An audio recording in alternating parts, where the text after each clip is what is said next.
Hi friends, I'm Sai Chaitanya. Welcome back to my channel Sai Techer. In this video, I'll be doing the long-term review of using the Mi10i device after using for close to 10 days. So during this time, I did use the mobile phone as my daily user, and I did experience few of the problems and few of the advantage and disadvantage. I'll try to talk each and every aspect in this video. So this is a small list which I have created for all my long-term usage reviews. So where I'll be covering the software updates, performance, battery life, display, camera, build quality, and finally I'll try to talk is it worth it to buy or not as well. So we all know that the phone has been launching in India, I think around Jan 5th, and many of the users, they are really thinking of buying this phone but waiting for the reviews to be coming on. And I did upload so many videos friends on this mobile phone regarding the Mi10i. So make sure to check the playlist and make sure to subscribe. If you did not subscribe, make sure to subscribe so that you will stay up to date connected about this device. For the next upcoming weeks and days, I'll try to upload so many videos on this Mi10i smartphone. So make sure to follow me regularly friends for this kind of updates. So you will see so many amazing results and amazing comparisons. And for this live wallpaper, so make sure to check the links in description for the live wallpaper playlist. You'll find these amazing good looking wallpapers in every smartphone, even this kind of punch hole wallpapers. So let's get started friends. First thing is that regarding the software update. So within this 10 days of time, so I did got one of the updates. So at first the MIUI version is of 12.0.2 version in the beginning of using this phone, but right now I did receive the update 12.0.6. so this is the update which I have received. I think again I did receive another update just now of making this video 12.0.7. So far regarding the update, it's pretty good. So even the Mi, POCO, Realme, they are kind of close to each other in terms of the software update. So within 10 days I cannot talk much about this topic, so I'll be discussing about this topic after using for phone for close to 50 days or 100 days. So stay tuned friends for that video. Next is a performance. So this is the area which I'll be giving the 5-star rating for this mobile phone. So trust me friends, usually I don't give this kind of rating for any smartphone unless I am so much confident of using that. So the performance in the segment doesn't matter friends what type of user, everyone will be accepting this kind of performance is good in this phone. So for example, most of the users, they will try to find some of the issues like camera is not good and the display is not good, or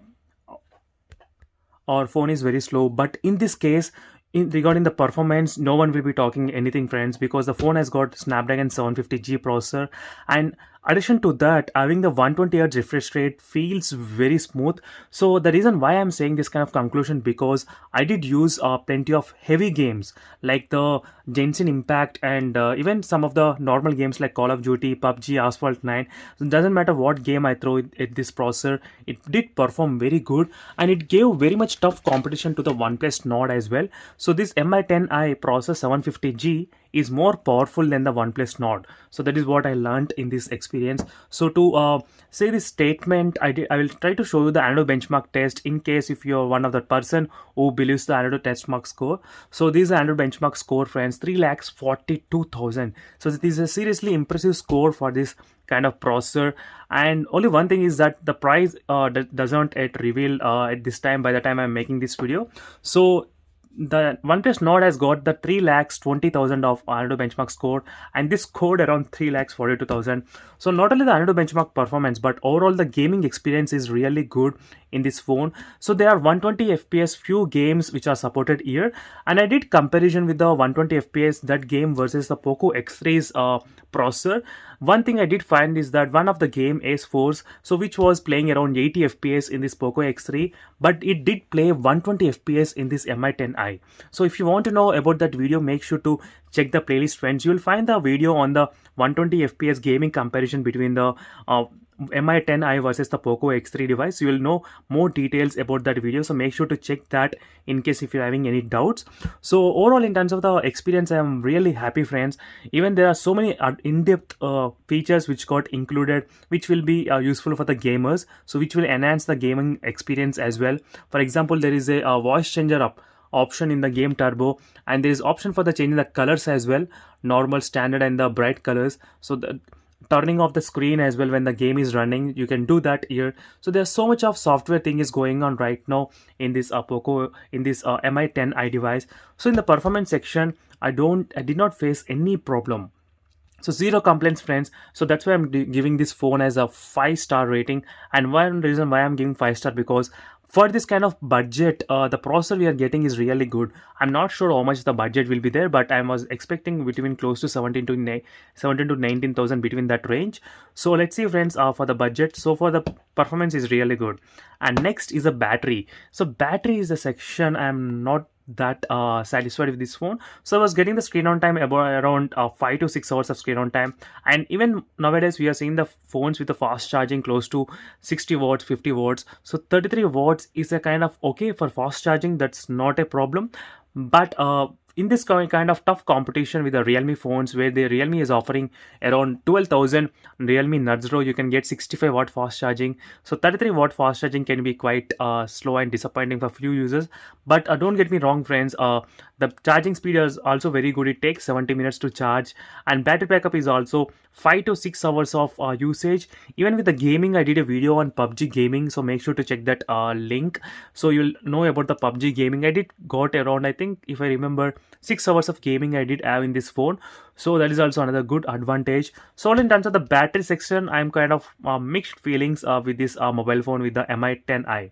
So next, there are so many inbuilt battery modes where you can choose battery saver mode, and the ultra battery saver mode also you can choose from, so which is also really good option to try. So this makes performance little bit slow if you use this battery saver mode, but increases the battery life. So next section is the display. So these are the two things which I particularly like. So performance is the hardware thing and the display is the software thing.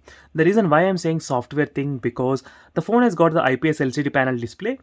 Even though it has got the IPS LCD panel display, but still the software experience which has in this phone makes the next level of display visual enhancement, friends. I'll try to do that video on this especially for this phone alone, so make sure to stay tuned and subscribe to my channel. So trust me, friends, when I say the software experience makes next level in this phone, so definitely it's a really good software in this Mi10i. So where I did a same kind of video on the POCO X3 phone as well, so even the Mi10i got similar kind of tips and tricks. I'll try to do a video on that one.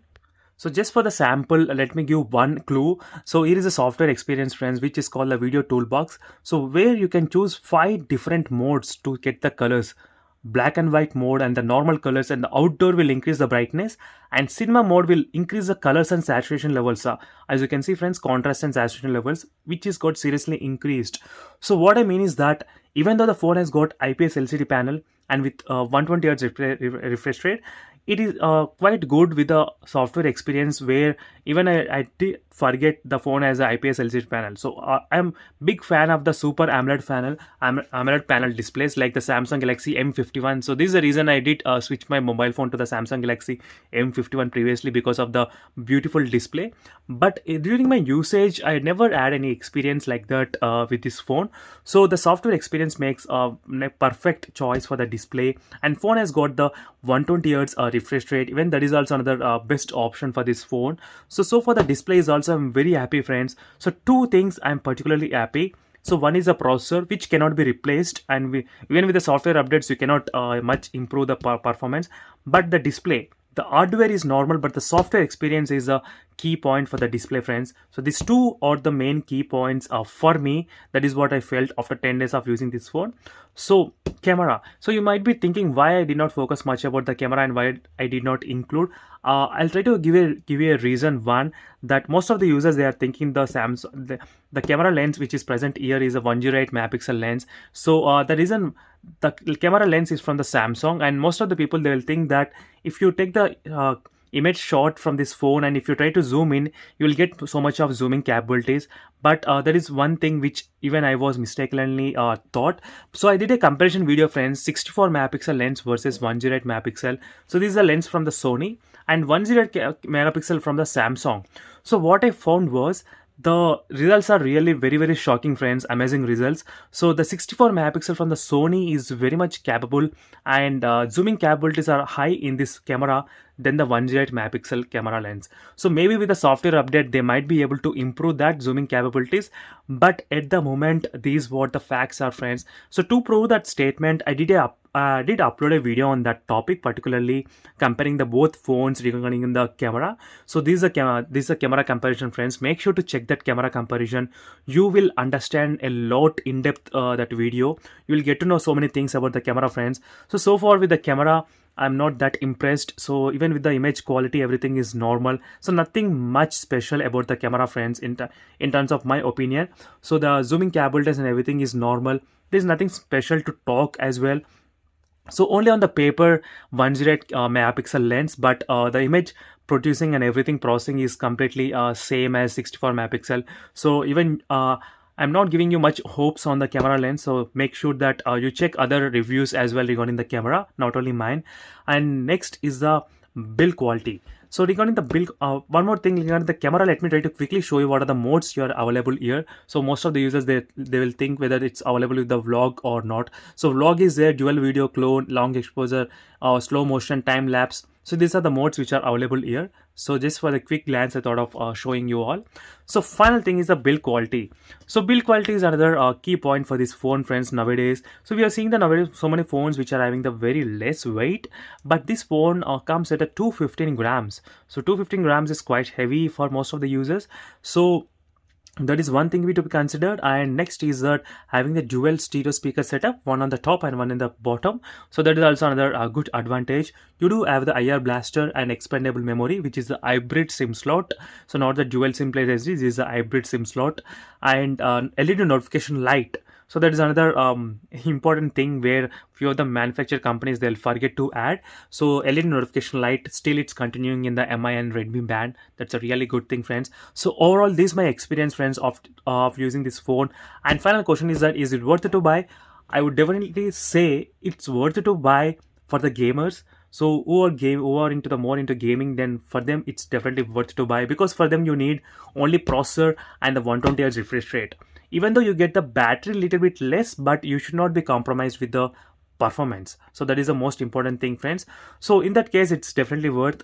So for the normal users, I don't think you need this much of performance or this much of high refresh rate. Definitely you can stick to the other phones which are having very less weight and more battery backup, maybe more camera features. So that's it, friends. This is a quick review on this phone. So for me, it is worth to buy. So definitely, but it all depends upon the price, what they are gonna offer for this phone.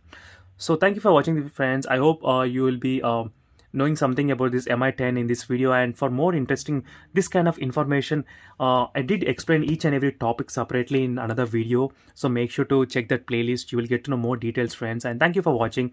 See you in the next video, friends. Until then, bye.